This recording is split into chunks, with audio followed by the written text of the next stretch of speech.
Malam ini kita menyadarkan diri kita, terlebih lagi yang berceramah, jangan kau hanya sampai menyampaikan ayat saja. Hai Abdul Samad, apakah kau yang bicara itu hatimu sudah hidup?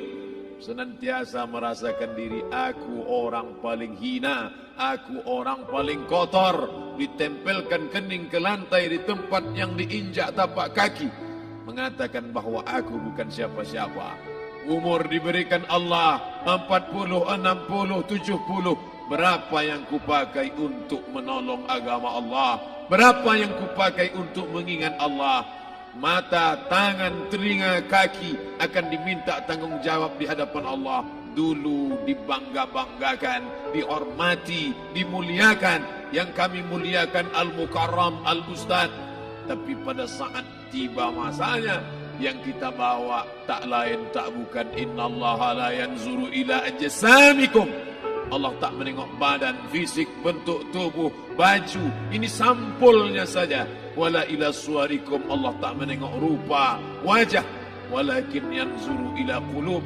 Hati kamu yang bersih itulah yang kau bawa menghadap Allah Subhanahu wa taala. Yauma la yanfa'u malun, harta tak berguna. Wala banun, anak tak bisa menolong. Harta tak berguna, anak tak mampu menolong. Illa man atallah, kecuali orang yang datang menghadap Allah biqalbin salim,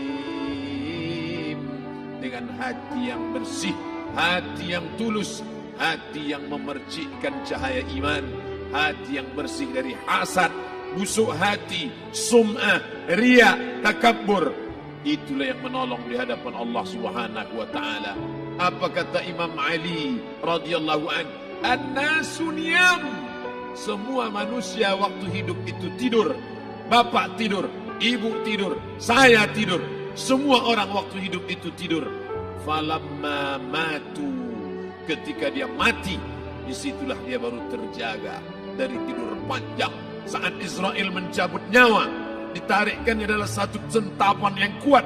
Disitulah kita baru terjaga dari tidur panjang. Betapa aku meninggalkan salat, betapa aku tak berzakat, betapa dulu kekuasaan. Aku lulus umur 30, pensiun 58, 28 tahun, apapun tak pernah kubuat untuk agama. Sibuk membesarkan anak, sibuk mengurus warisan. Anak pun tak ingat dengan kita, karena kita lupa menanamkan pendidikan agama di dalam otak kepalanya. Harta yang banyak tak sempat menolong agama Allah. Anak tunggal semata wayang tak sempat dididik agama. Istri meninggalkan dalam keadaan stres susah hatinya, karena dia tak diajarkan sabar menerima ridha ketetapan takdir Allah.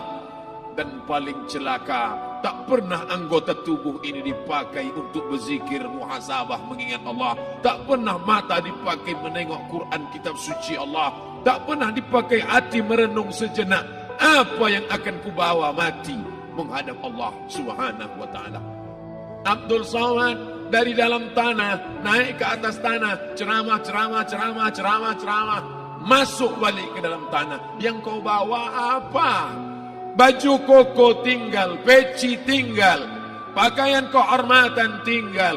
Yang kau bawa kain tidak berjahit, disobek, kerak. Itu yang akan menyampul kulitmu, yang selama ini kau dimandikan, dibersihkan oleh ibumu dulu 60 tahun yang lalu. Sampai masanya kau lupa kapan kau dimandikan dulu. Sekarang ruh melihat, disebut dia ruh karena dia raha ya ruhu ruh, seperti aroma semerbak yang datang pergi hinggap. Ruh sampai masanya dia datang masuk ke dalam jasad. Ruh sampai masanya dia pergi meninggalkan jasad. Malam ini dimuliakan Al-Mukarram Haji Abdul Samad LCMA. Kenapa Abdul Samad ini dimuliakan? Karena ruh hinggap sejenak sebentar, sampai masanya besok pagi dia ruh keluar dari dalam tubuh ini. Anak yang katanya ayahku sayang, istri katanya kaulah abang, sampai masanya mereka tak lagi mau mendekat. Rumah itu saya yang buat, saya yang mengukurnya. Tapi begitu ruh sudah keluar dari badan, tidak satu pun semeter, sesenti, sejengkal, sehasta ada tempat di rumah itu untuk jenazah bernama jenazah Abdul Somad. Mana kawan, sahabat, andai tolan, anak menantu, teman sekantor, semuanya pergi meninggalkan. Yang tetap dibawa, kalau pernah kaki melangkah salat berjamaah di masjid, kalau pernah tangan mengusap kepala anak yatim, kalau pernah tangan mengucap subhanallah. Nanti di akhir tausiah kita akan berzikir, munajat, muhasabah diri, berdoa, mengenang apa yang akan kita bawa menghadap Allah Subhanahu wa taala. Datang malaikat membawa kain kafan dari cahaya, akan menyambut ruh yang mulia. Hadis riwayat Ahmad bin Ambal dalam kitab Al-Musnad, turun malaikat berlomba-lomba membawa kain putih dari cahaya, menunggu ruh akan keluar. Ruh menetes seperti embun di ujung daun. Daun tidak bergoyang, ranting tidak patah. Ruh menetes pelan turun ke dalam kain kafan, dibawa malaikat ke pintu langit. Tak sabar mereka menyambut. Inikah dia yang selama ini berjamaah? Berapa banyak yang masyhur terkenal di bumi, malaikat tak mengenal dia. Ini roh siapa? Tapi ini bukan LCMA, dia bukan ustaz, dia bukan ulama, tapi imannya dalam, kekuasaan dipakai menolong agama Allah. Rohnya keluar di bawah, semua malaikat mengucapkan salam. Inilah orang yang selama ini kami tunggu-tunggu, catatannya sudah lama. Setiap pagi petang, malaikat subuh membawa catatan namanya, malaikat malam membawa catatan namanya. Kami merindukannya. Begitu orang-orang yang masyhur di langit, tapi tak dikenal makhluk bumi. Tapi ada sebaliknya, yang rohnya disentapkan, ditarik malaikat dengan begitu tarikan yang sangat kuat. Nabi bertanya saat Isra Mi'raj kepada mereka yang sudah mati ribuan tahun yang lalu, apa yang kalian rasakan? Yang satu mengatakan seperti tebasan pedang di tempat yang sama beratus kali. Yang satu mengatakan seperti kambing yang dikuliti hidup-hidup. Yang satu mengatakan seperti mata kail pancing ditarik dari kulit yang basah. Maka kita berdoa setiap selesai salat, Allahumma hawwin alaina, ringankan kami ya Allah, fi sakaratil maut, di saat sakaratul maut yang amat sangat menyakitkan itu, di saat malam pertama di tempat yang gelap, di tempat yang tak pernah diimpikan oleh orang, tapi kita tetap melewati dan merasakannya.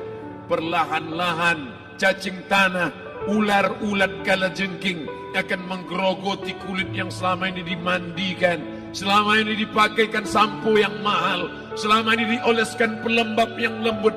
Tapi ternyata sebelum roh keluar jasad, setelah keluar, dia hanya akan menjadi santapan cacing tanah. Hancur berkeping hari demi hari.